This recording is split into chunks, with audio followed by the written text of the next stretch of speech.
Aujourd'hui devenu un secteur majeur de l'économie de ce pays communiste, on estime que le tourisme devrait générer plus de 300 000 emplois au Vietnam en 2010.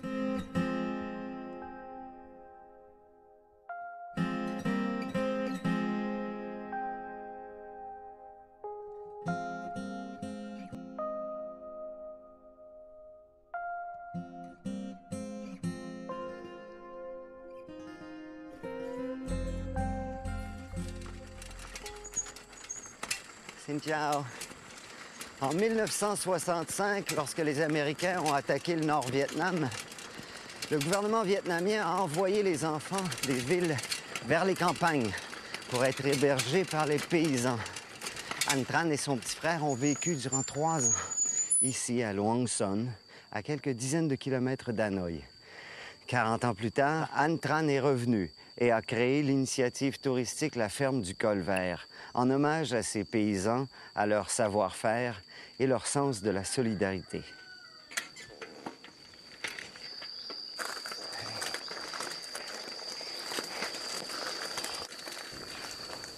Bonjour! Bonjour! Xin chào! Xin chào, bonjour! Bonjour Anne. Bruno, bienvenue à la Enchanté. ferme du Col Vert. Merci beaucoup, merci. Oh, une fleur de lotus! Cảm ơn. Vous faites la culture du lotus ici? Nous faisons la culture de lotus depuis 3 ans et ça commence à nous donner bien des fleurs. Et vous voyez là, c'est une fleur de lotus, typiquement la ferme du Col Vert. Avec la très grosse feuille, les pétales sont bien roses et à l'intérieur, c'est les graines de lotus là qu'on va faire des plats traditionnels. On peut faire beaucoup de choses avec la fleur de lotus. C'est tellement beau. Donc les couleurs sont bien éclatantes.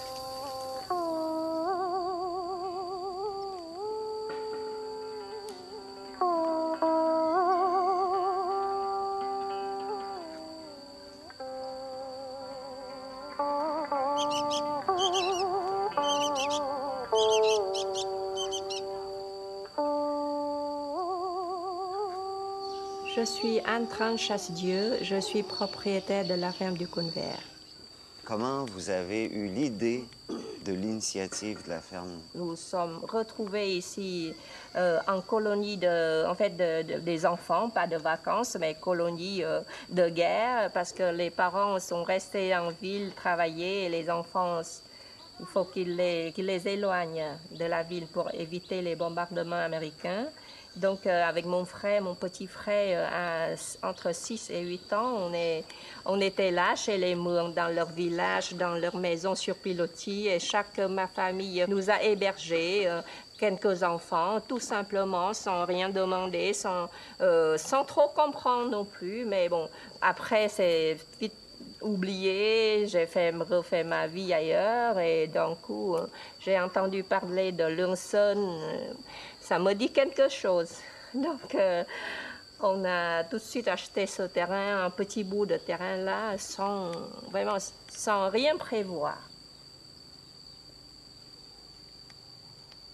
Mais l'idée de mettre, on peut dire, mettre en valeur cette maison en essayant d'offrir un peu de travail aux villageois aux alentours, c'est arrivé très, très vite.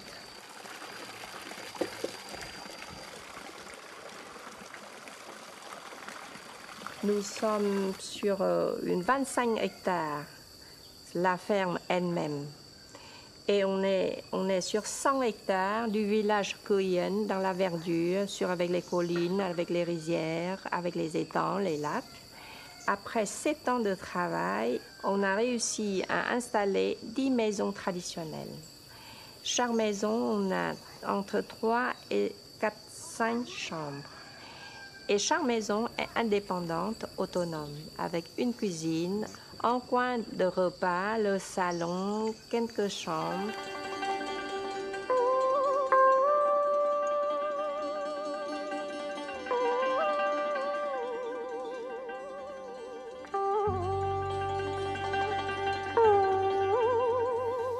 Chaque maison est gardée par une famille Muong. avec le mari, la femme, les enfants. Ils sont nos voisins. Ils habitent juste à côté. Donc, ils sont gardiens de la maison. Ils nettoient la maison. Ils entretiennent le jardin. Et quand il y a des touristes, ils les accueillent.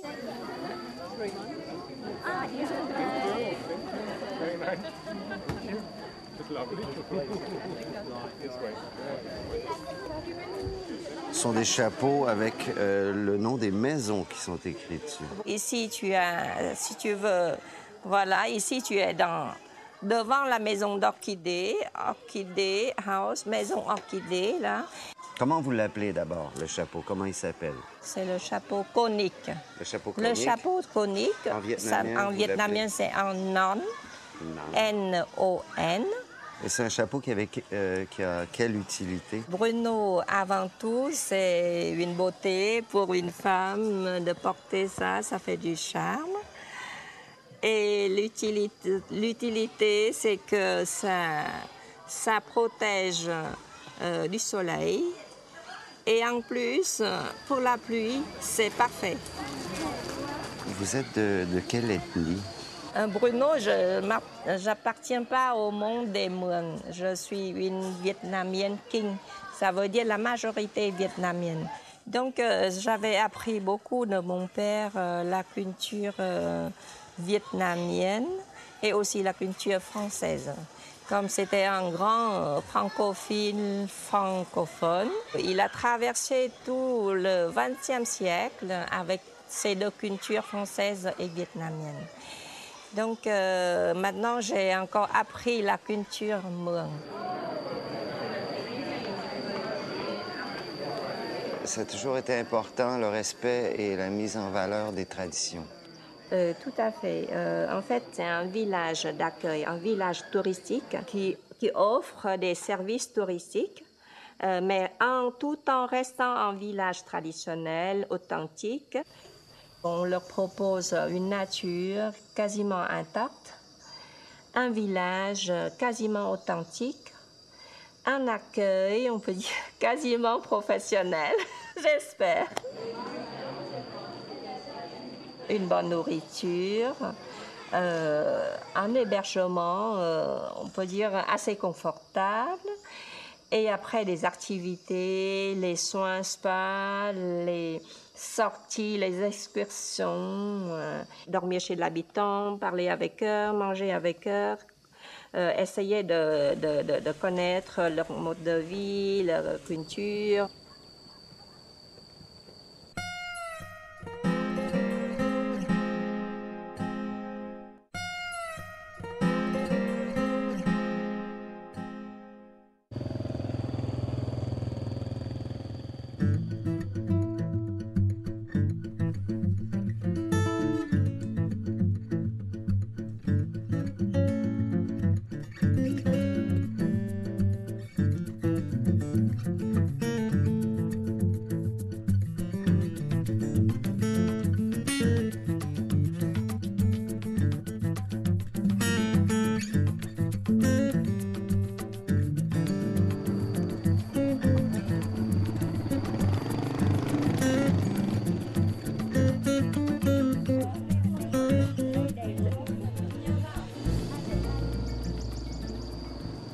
Dans les activités proposées par la ferme du Col-Vert, il y a la visite de villages avoisinants.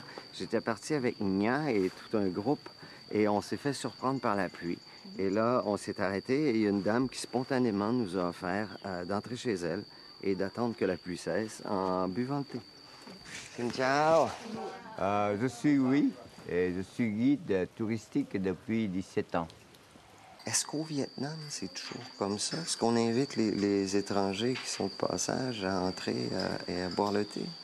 Les Vietnamiens sont très connus par leur hospitalité, surtout dans les régions rurales. Si tu as besoin de quelque chose, ils sont prêts pour t'aider. Et c'est l'hospitalité naturelle des Vietnamiens. Mais là, on arrive comme ça, à 8 personnes. Mais n'importe qui. Hein. N'importe qui. Et tu viens, tu as besoin parce qu'il pleut, tu seras mouillé, et ils sont là pour t'aider.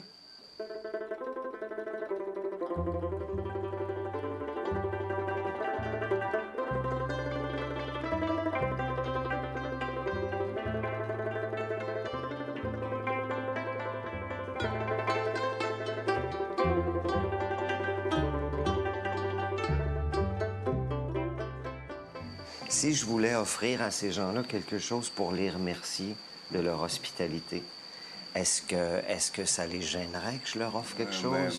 Si tu as des cadeaux, par exemple, tu donnes aux enfants des cahiers, des crayons aux enfants de la famille, mais il faut donner directement aux parents.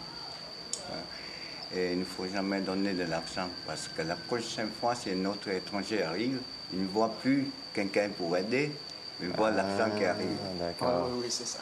D'accord. Il vous invite à boire du thé, c'est par gentillesse et pas par profit. Avant, vous savez que la campagne est une région assez isolée et on a besoin d'entraide. C'est pourquoi le voisinage qui amène après l'hospitalité est retenu jusqu'à maintenant. Même si maintenant la vie est améliorée, mais on garde encore ces culturels.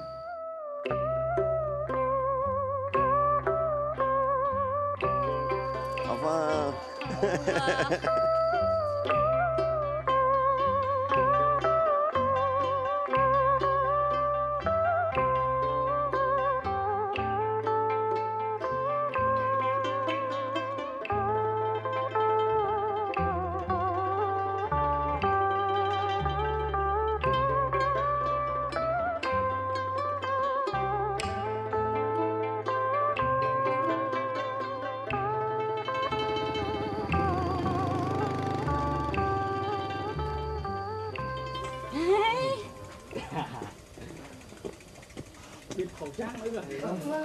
Enlever la casquette. Faut enlever la casquette.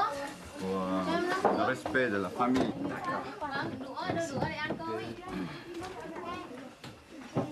Oh, que ça a l'air bon. La maîtresse de la maison. Comment est-ce que ça s'est passé, cette rencontre-là entre le col vert et vous? Và giao tiếp với họ. Phải vậy không? Hay là vì lợi ích kinh tế? Không, chính bản thân của mình, của tôi ấy, là tôi đã quý mến từ trước khi mà từ thời bé đến lớn tôi đã thích giao tiếp với những người. Et au moment où Madame Anne est venue, elle a vu, elle a un beau jardin. Elle a voulu choisir ça comme un endroit pour le repas à midi pour ses touristes. La soupe, elle est exquise. Ông Lam, cảm ơn. Merci. Merci. Et chez nous, dans le repas vietnamien, tout est présenté sur la table. Tout en même temps. En même les temps. soupes, les salades. Et on mange ce qu'on veut. C'est seulement ça. C'est un repas typiquement vietnamien. Vous avez une théorie qui est la suivante. Oui. Hier, vous m'en avez parlé. C'est-à-dire, si le camp a besoin de quelque chose, il nous donne l'envie d'en manger. Et si on n'en a plus, il n'en a plus besoin, il refuse de manger. D'accord. Donc, c'est pas obligé les gens à manger ce que le corps ne demande pas. Voilà. Et tout ce qu'on mange aujourd'hui provient de chez elle, d'ici. Oui, le poulet, c'est élevé chez elle. Ouais. Les légumes, les plantes aromatiques, elle fait la culture elle-même sur son terrain.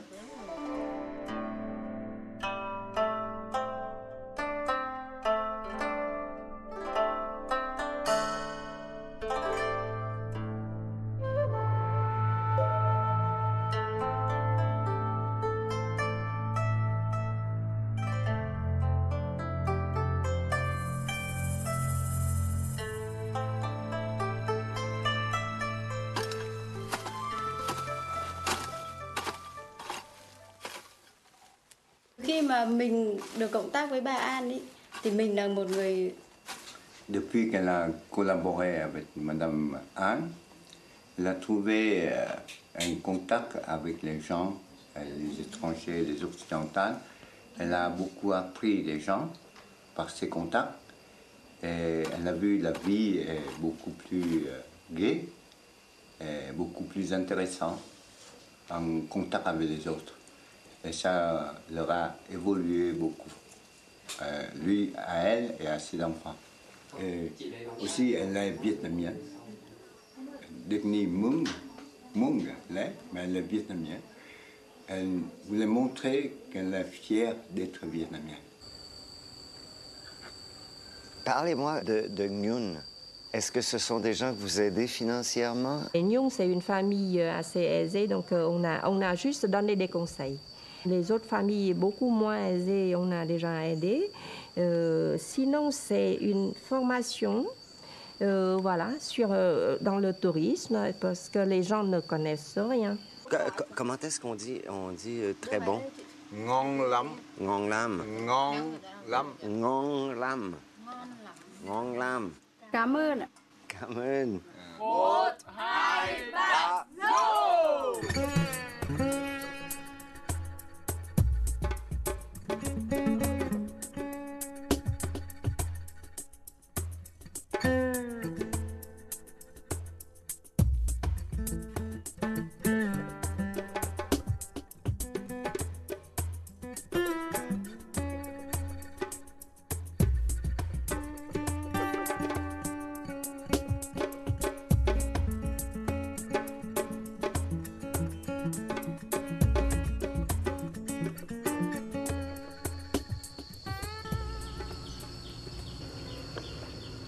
Welcome to la ferme du Cône Vert. Good morning. Combien de touristes passent ici à chaque année? On a eu la meilleure année, 1000 touristes. On cherche à avoir 3000. Et on a eu 2008, une année extrêmement difficile, 300. Donc, vous imaginez que pour payer 50 salariés au salaire vietnamien,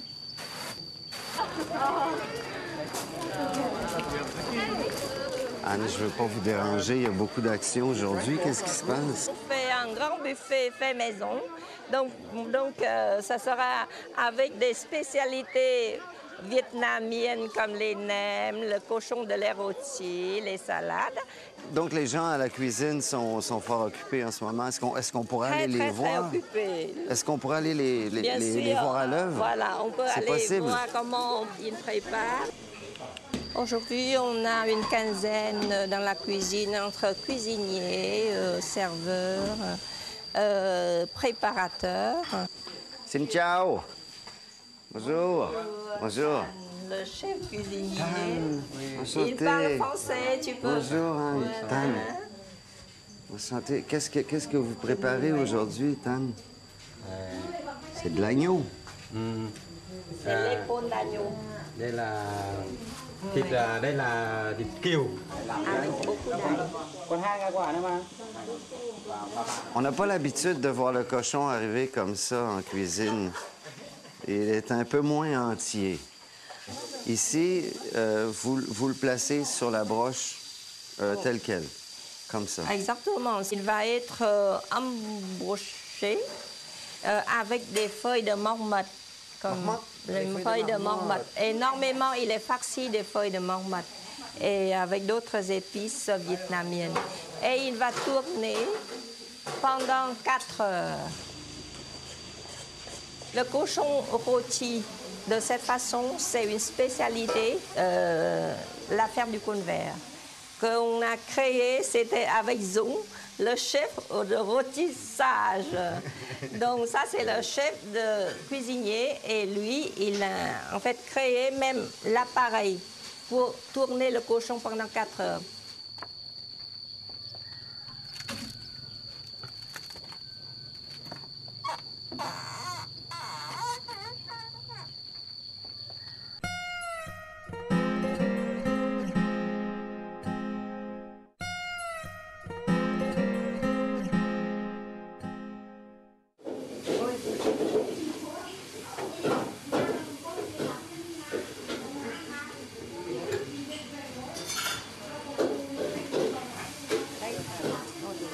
Ma sœur, elle Bonjour, sœur prépare, Dan. bonjour. Donc, elle prépare sa salade à partir du soja.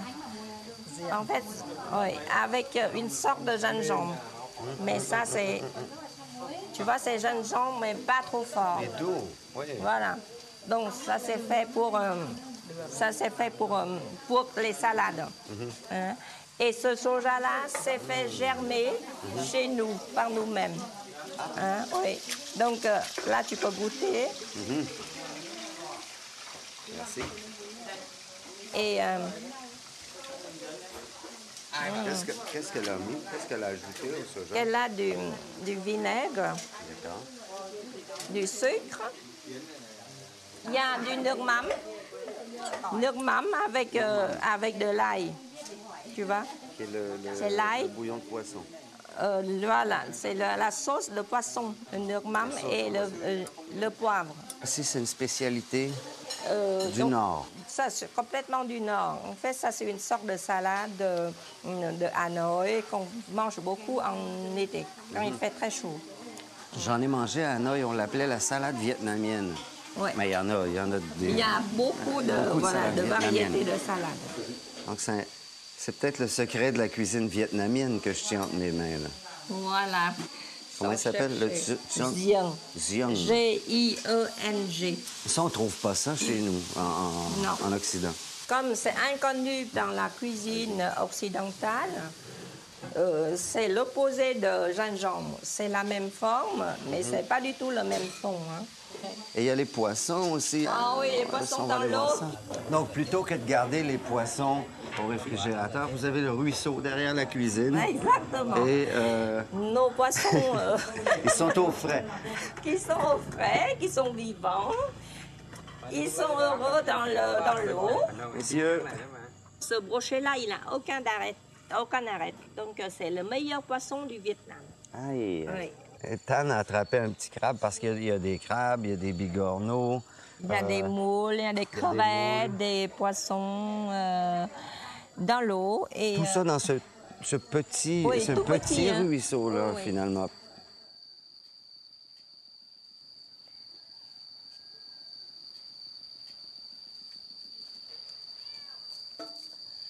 Et dans quelle mesure est-ce que vous vous approvisionnez au village? Ils viennent nous vendre des citrons chez eux, des courgettes, des patates douces, des œufs.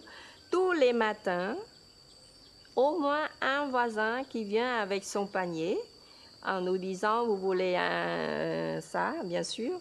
On a déjà fait même une campagne autour pour leur dire que venez nous vendre vos produits agricoles. Mais faites par vous-même, pas vous acheter ailleurs pour nous revendre. On ne veut pas ça. Donc, notre principe est déjà chez nous, on essaye de fabriquer ou de produire pas mal de choses, des légumes, des canards, des poules, des œufs.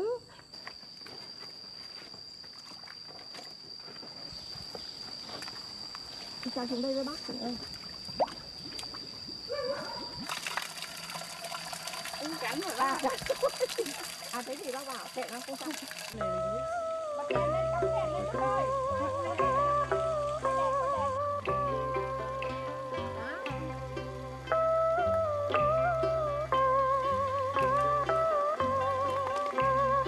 Vous en cueillez souvent comme ça? Toujours? Oui, toujours. Toujours, il y en a? Beaucoup? Oui, beaucoup. Aïe, j'ose pas bouger, je vais tomber.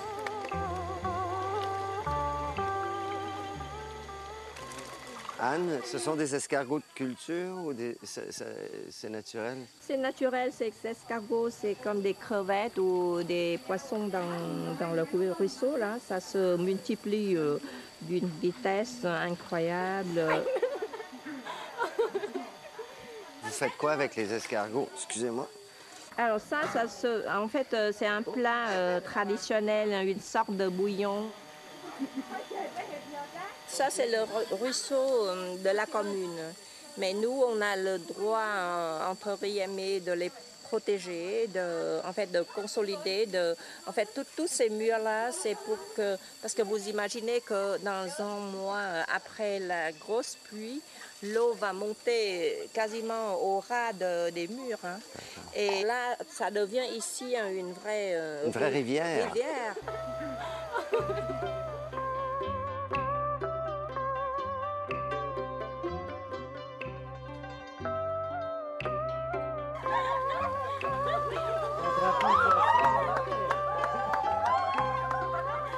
Le Vietnam, ça commence toujours par l'eau. Comme les Hmong, ils sont très proches de l'eau. Donc où ils habitent, il y a toujours de l'eau, des lacs, des étangs. Donc l'élevage de poissons ici est, on peut dire, un métier pas trop pénible par rapport à la culture du riz. C'est beaucoup plus difficile. Difficile. Le riz. Le riz, oui. Parce qu'ici, en fait, on a beaucoup d'eau. C'est très bien pour le riz, mais par contre, la terre n'est pas bonne.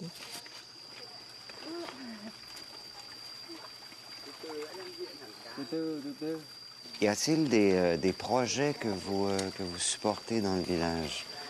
Le plus important, c'est le lac d'Opdam, qui entoure la ferme du Cône-Vert, qui est le cœur, on peut dire, c'est le centre d'intérêt le plus important de la commune de Cuyen. C'est le réservoir d'eau qui donne de l'eau pour les rizières de toute la commune. Donc, les paysans de Cuyen ont tellement souffert du manque d'eau dans les années précédentes. Et nous, on a participé à la consolidation, à la protection de ce lac. Et depuis 5 ans, on a réussi à retenir le niveau d'eau suffisant pour toute l'année.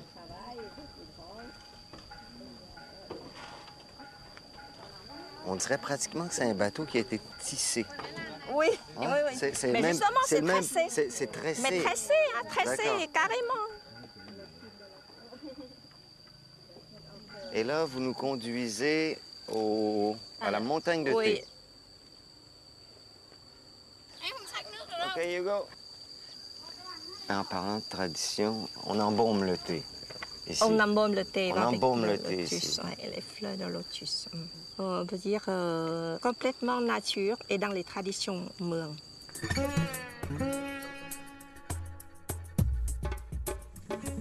Et je viens de voir passer un papillon. Il y a des papillons fantastiques Ah, ici. exactement. Ici, tu es dans le paradis des papillons et des oiseaux sauvages.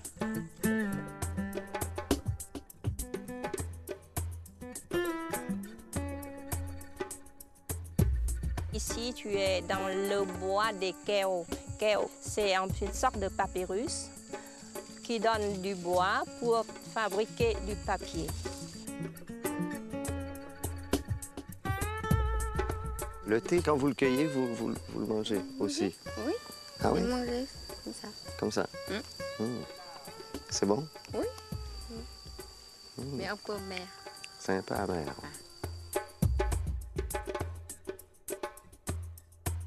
Tu as tes feuilles de thé vert, green tea.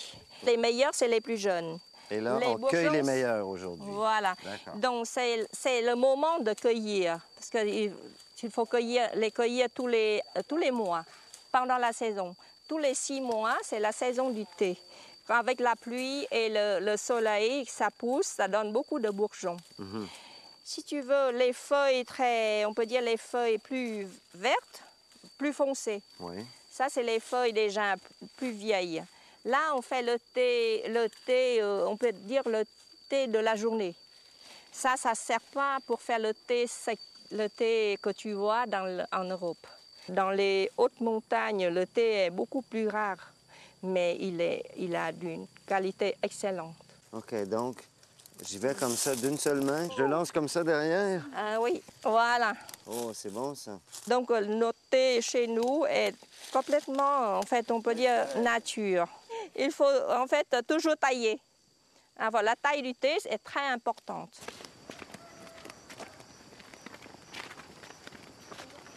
Un panier, comme on les voit transporter, contient combien de kilos de feuilles? Oh, 5 kilos maximum. Hein? 5 kilos. Oui. Et la saison du thé, elle dure combien de temps? La saison du thé dure à peu près 6 mois pour que ça pousse, pour qu'on cueille presque toutes les semaines. Mais après, ça va beaucoup plus doucement avec la grande chaleur de l'été. Et donc, sur les 6 mois de l'année, on a plein de thé. Donc là, chez nous, la production est suffisante pour la consommation interne.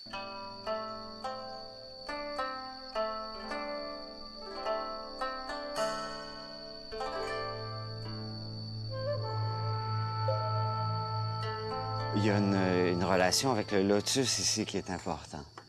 Tout à fait. D'abord, on l'adore parce qu'elle est belle, la fleur, et c'est le symbole du Vietnam.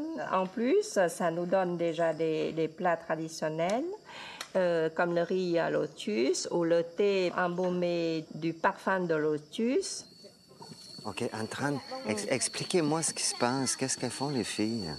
Alors, donc, là, elles vont ouvrir les lotus pour mettre une petite poignée de thé sec à l'intérieur.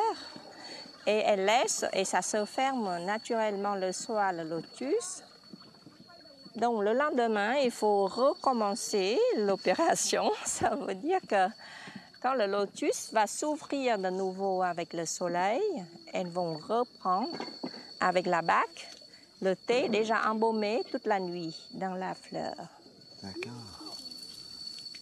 Ben, Et ces grandes feuilles-ci, est-ce qu'elles servent à quelque chose en particulier? Oula, cette grande feuille, là, ce soir, vous allez voir, vous allez vous régaler. Alors, donc, c'est un secret de la ferme du Cône Vert. Un plat traditionnel, à la fois traditionnel et un peu amélioré. Et ce sera une surprise, tu veux, ou bien, Bien tu sûr, veux que... bien sûr. Non, non. OK. J'aime bien les Donc, surprises. Voilà. Et avant de travailler ici, qu'est-ce qu'elles faisaient dans la vie? Donc, elles font toujours la terre, hein. Même chez elles, elles ont toujours ces rizières, leurs rizières. En même temps, elles s'occupent de leurs buffles. Ah, vous allez voir les buffles là-bas. Les buffles qu'on a vus là-bas, oui, parce qu'elles s'occupent beaucoup des buffles et garder la maison et aussi travailler un peu le riz, hein. Là, c'est la saison de récolte du riz et elles font le séchage, elles font en fait la paille. Elles sont encore très dynamiques. Ah, Voilà, cette la feuille-là, feuille en question. Voilà. Cette feuille-ci. Pour les bleus, quand Les tu... échymoses, Voilà. on se sert de cette feuille-ci. Ça donne une chaleur. Et là, quand tu mets ça sur la peau, ça va Ça enveloppe beaucoup. bien. Voilà. C'est beau, mon chapeau? Avec la fleur? Merci. Vous allez mettre quoi, ça? Comme ça. OK. Allons-y. À part, on peut dire, l'emploi qu'on donne aux villageois ici, une cinquantaine, bon, ça c'est normal. Et après, on a un club de jeunes, karaté-do, pour les arts martiaux, qu'on peut dire qu'on les parraine. Et donc, on leur donne des occasions pour présenter, bien sûr, avec un petit rémunération. On donne des soirées de spectacle aux femmes du village. Et surtout, les mamies Muang, elles sont âgées, mais comme elles sont très dynamiques, elles viennent chez nous quasiment tous les samedis pour donner un spectacle avec des gongs Muang traditionnels.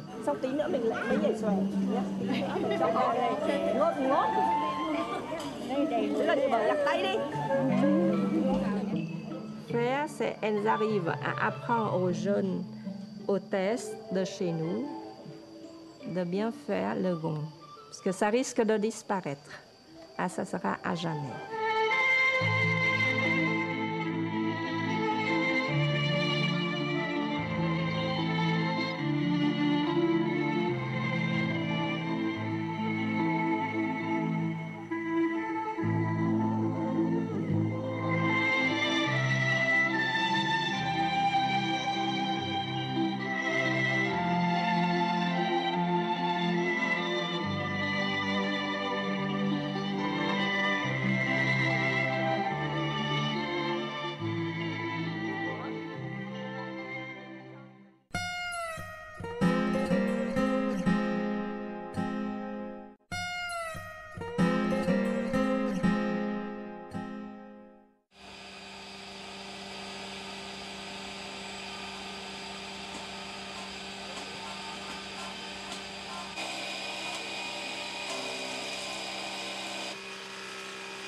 Je vous présente Nga.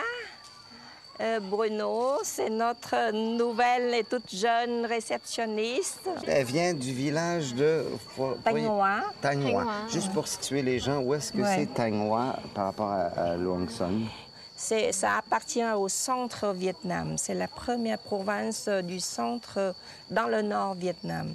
C'est une des régions les plus pauvres du Vietnam. Et comment est-ce que vous avez rencontré Nga et son père? Donc, on a rencontré d'abord son père comme maçon, devenu vite fait notre chef du personnel. Et après 2 ans de travail, il a fait venir sa femme, ses filles, son fils. Maintenant, il s'installe à côté de la ferme de Cône-Vert. Donc, on va visiter. Allons visiter. Ouais. Alors, on y va?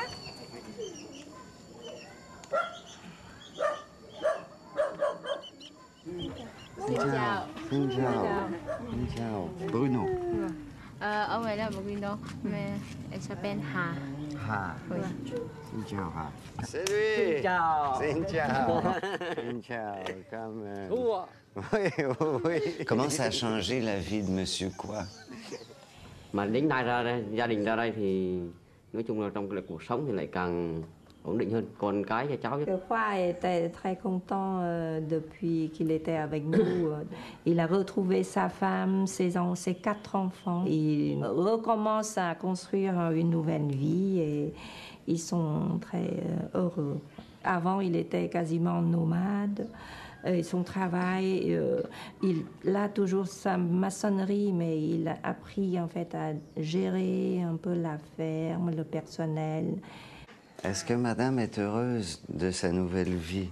Thì mới đầu thì chưa quen nhưng bây giờ thì cảm thấy thích cho nên muốn ở đây hơn. Au début, c'était un peu difficile d'avoir quitté son pays natal, mais maintenant, je commence à me sentir bien et je suis très contente d'avoir mon mari et mes enfants toujours à côté de moi.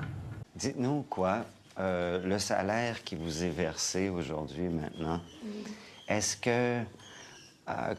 comment ce salaire-là se compare aujourd'hui à ce que vous faisiez auparavant? Khác nhiều. Lương như nay thì khác hơn rất nhiều. Son salaire est 2 fois supérieur que ce qu'il avait gagné avant à Hanoï. Son salaire maintenant est à peu près suffisant pour couvrir les besoins de sa famille avec le salaire de sa fille et de sa femme.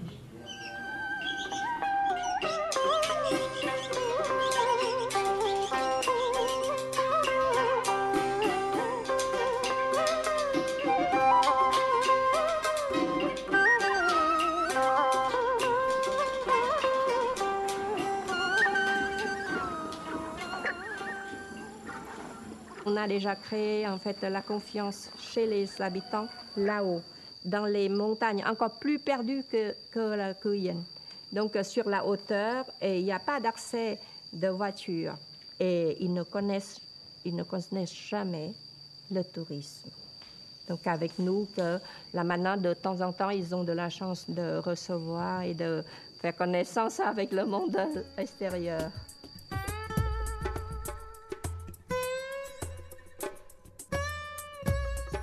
Pour terminer notre périple, quelques touristes et moi décidons d'aller à la rencontre de communautés qui ont su préserver leur authenticité.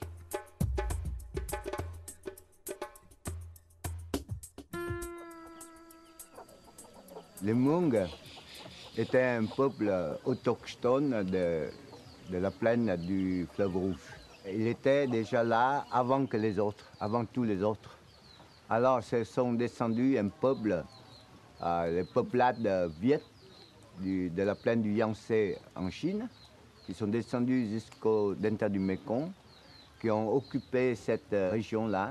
Certains des Hmong acceptent cette nouvelle civilisation et formaient un brassage qu'on appelle les Viet Hmong. Tandis que d'autres Hmong qui ont repoussé cette civilisation se sont remontés dans les montagnes pour éloigner les Viet et former le peuple Hmong actuel. Et l'endroit où on se trouve? C'est le village de Yan Mo, de la province de Hoa Binh. C'est un village des Hmong traditionnels qui ont encore gardé, conservé un peu leur identité originale.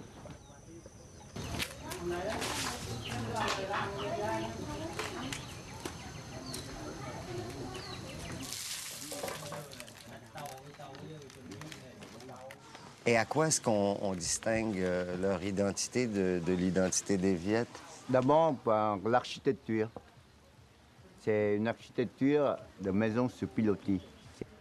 Sous les pilotis, sous le plancher, une sert surtout à stocker les choses pour accrocher les outils et tout ça. Chez les ethnies, pour distinguer une ethnie à une autre, il faut d'abord regarder le costume. Parce que chaque ethnie porte un costume traditionnel propre à eux. Les Hmong, c'est surtout une jupe longue jusqu'au talon et une petite veste, chemise très courte.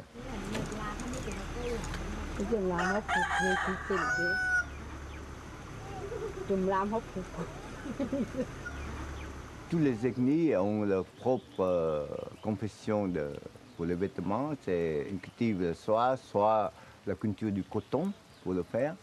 Et surtout, ils utilisent l'indigo pour colorer les vêtements. Et le problème pour eux, c'est qu'ils n'ont pas de fixture des couleurs.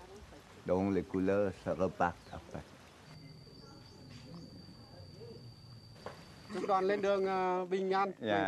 Et nous souhaitons une bonne suite de voyage. Merci beaucoup. Merci, madame. Kaloum. Merci. Allez, on y va? Hein? Avant qu'il pleuve.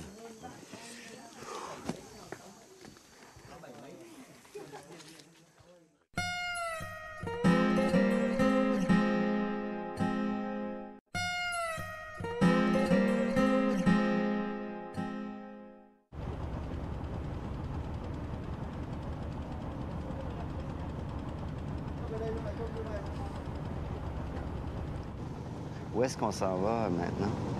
On s'en va vers un village de Yao. C'est là qu'on fait une petite visite dans le village. Le village s'appelle le village de Dieuy. Dieuy. Dieuy. Donc, sur la rivière Da, ici, autrefois, c'était une vallée. Oui, mais depuis qu'on a construit le barrage, ça devient un lac. Mais c'est le même trajet du cours d'eau de la rivière Originale, Da, où les Français ont appelé la rivière Noire. Jusqu'à maintenant, c'est le plus grand barrage du Vietnam. Barrage de Hoa Binh. Hoa Binh, oui, c'est ça. Alors, avant, il y avait des habitants au long de la vallée. Alors, le gouvernement les a évacués à Hoa Binh, mais la nostalgie de la jungle, la nostalgie de la forêt, des montagnes, les fait retourner pour rejoindre la Reni qui habite depuis longtemps dans les plus hauts sommets de la région. Parce que ce sont les sommets qui n'ont pas été submergés. Oui, c'est ça. Maintenant, vous voyez, maintenant on voit des îles. C'est comme des îles. Mais en réalité, c'est les sommets des montagnes. Et les gens qu'on va aller rencontrer, les Yao, Oui. est-ce qu'ils vivent toujours de la même façon? Ils ont toujours une tendance de conserver leur identité. Hein. Et c'est pourquoi ils essaient de garder le costume au plus long que possible, leur méthode de vie, leur culte, leur façon, leur dialecte aussi.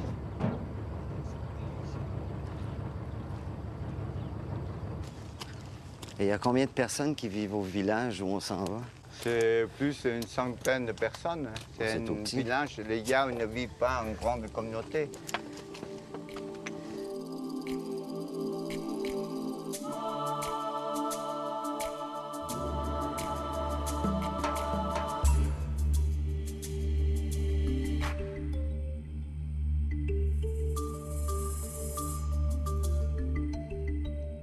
Nous invite à entrer dans la maison. Ah, merci. Patin. Comment on dit merci? Merci, c'est Yaon. Yaon. Les Yao, c'est une ethnie qui est issue d'une famille linguistique appelée Hmong Yao. Donc, ils vivent dans leur habitat, c'est à ras terre. C'est-à-dire qu'ils n'habitent pas sur pilotis. Et les Yao, il y a un critère de beauté chez les femmes, c'est avoir les sourcils rasés.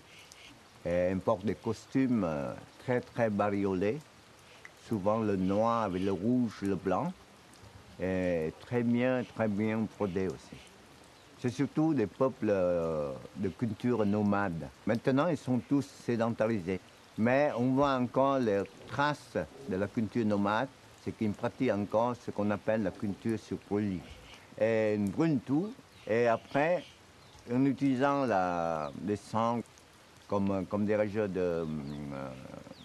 d'engrais, et ils cultivent là dans certains moments, et puisque c'est au flanc des montagnes, à travers des saisons de pluie, ils enlèvent toute la fertilité de la terre. La terre devient pauvre. Alors, en ce moment-là, 3 ou 4 ans, ils déplacent cette région, ils se déplacent dans une autre région et recommence le défrichement.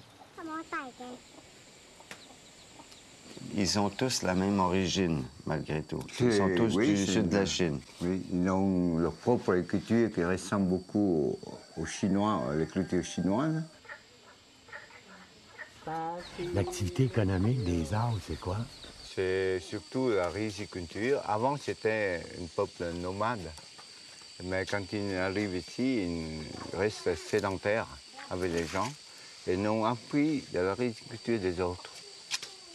C'est l'élevage de porcs, les volailles et puis la culture sur poulie, où on peut faire les autres céréales et tout ça.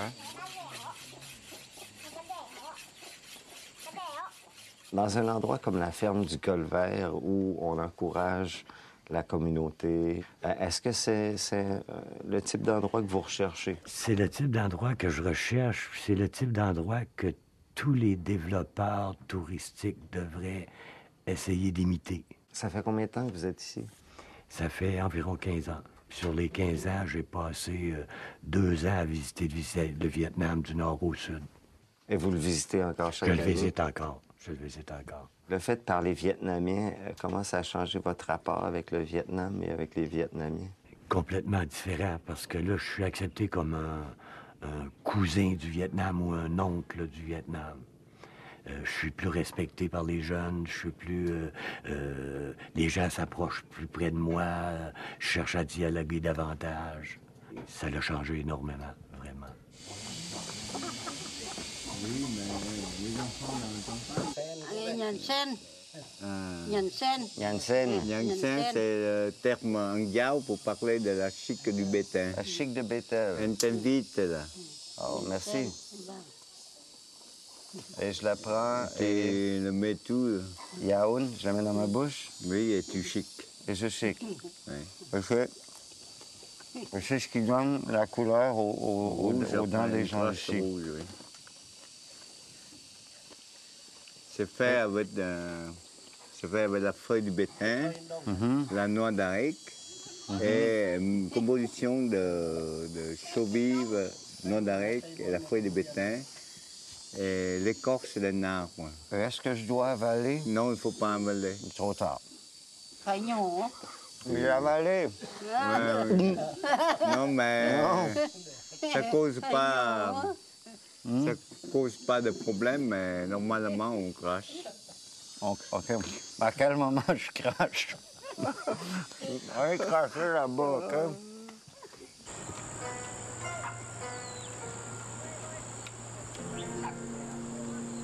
Sin Kamen? Yaen? Merci beaucoup. Merci. Merci pour le... Oh, miam, miam. Très bon. Merci. Monsieur. Bye bye. Bye bye. Bye bye.